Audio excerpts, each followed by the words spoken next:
ಇದೊಂದು ಅವರು ಉಳಿದರ ಇವ್ರು ಎಕ್ಸ್ಪ್ಲೇನ್ ಮಾಡ್ತಾರೆ. ನಿಮ್ಮ ಹೆಸರು ಏನಂದ್ರೆ? ಲಿಂಗರಾಜ್ ಪಾಟೀಲ್. ಲಿಂಗರಾಜ್ ಪಾಟೀಲ್. ನಮ್ಮ ದೇಸಾಯಿ, ಲಿಂಗರಾಜ್ ದೇಸಾಯಿ ಅಂತ ಹೇಳಿ,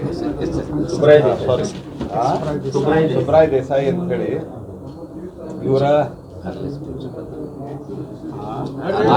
ರಿಟೈರ್ಡ್ ಪ್ರಿನ್ಸಿಪಾಲ್ರು, ಇವರ ಮೊಮ್ಮಕ್ಕಳು ಇವರಿದ್ದಾರೆ. ಇವ್ರಿಗೆ ಆಸ್ಟ್ರೇಲಿಯನ್ ಸರ್ಕಾರ ಇವರನ್ನ ತಮ್ಮ ಇದ್ರೋಗಿ ತಗೊಂಡಿತ್ತು. ಯಾವುದೋ ಅಕ್ಕಪಕ್ಕದಲ್ಲಿನ ಕಂಪ್ಲೇಂಟ್ ಆಧಾರದ ಮೇಲೆ ತಗೊಂಡಿದ್ರು. ಆ ವ್ಯಥೆಯಲ್ಲಿ ಅವ್ರ ಮಗಳು ಇಲ್ಲಿ ಬಂದು ಆತ್ಮಹತ್ಯೆ ಮಾಡ್ಕೊಂಡಿದ್ರು ದುರ್ದೈವದಿಂದ. ಅದಾದ ನಂತರ ಆಸ್ಟ್ರೇಲಿಯಲ್ಲಿ ಕಾನೂನು ಭಾಳ ಸ್ಟ್ರಿಕ್ಟ್ ಆಗಿದ್ದರಿಂದ ಅವರಿಗೆ ವಾಪಸ್ ಅವರ ಅಜ್ಜಾಜ್ಜಿ ಅಥವಾ ತಂದೆ ಕಡೆ ಕೊಡಬೇಕು ಮಕ್ಕಳನ್ನ ಅಂತ ಭಾಳ ಇದು ನಡೆದಿತ್ತು. ಅವರು ಹಲವಾರು ಬಾರಿ ನಿರಾಕರಿಸಿದ್ರು. ಅದಾದ ನಂತರ ಅವರು ಡೆಲ್ಲಿಗೆ ಬಂದಿದ್ದರು. ಡೆಲ್ಲಿಯೊಳಗೆ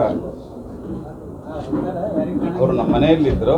ನಮ್ಮ ಮನೆಯಲ್ಲಿದ್ದಾಗ ಜಯಶಂಕರ್ ಅವ್ರಿಗೆ ಇದು ವಿಷಯ ಫೋನ್ದಲ್ಲಿ ಎಕ್ಸ್ಪ್ಲೈನ್ ಮಾಡಿದಾಗ ಜಯಶಂಕರ್ ಅವರು ನಮ್ಮ ಮನೆಗೆ ಬಂದು ಅಲ್ಲೇ ಹೈಕಮಿಷನರ್ಗೆ ಮತ್ತು ಇಲ್ಲಿನ ಆಸ್ಟ್ರೇಲಿಯನ್ ಹೈಕಮಿಷನರ್, ಅಂದರೆ ಆಸ್ಟ್ರೇಲಿಯಾದಲ್ಲಿ ಭಾರತದ ಹೈಕಮಿಷನರ್ಗೆ ಇಲ್ಲಿನ ಹೈಕಮಿಷನರ್ಗೆ ತಕ್ಷಣ ಮಾತನಾಡಿ ಭಾಳ ನಿರಂತರವಾಗಿ ಅವನು ಕೋಆರ್ಡಿನೇಟ್ ಮಾಡಿ ಆ ಎರಡೂ ಮಕ್ಕಳನ್ನ ಇವತ್ತು ಭಾರತಕ್ಕೆ ಅಜ್ಜ ಮಗ ಮತ್ತು ಅವರ ತಂದೆ ಕಡೆ ಕೊಟ್ಟಿದ್ದಾರೆ.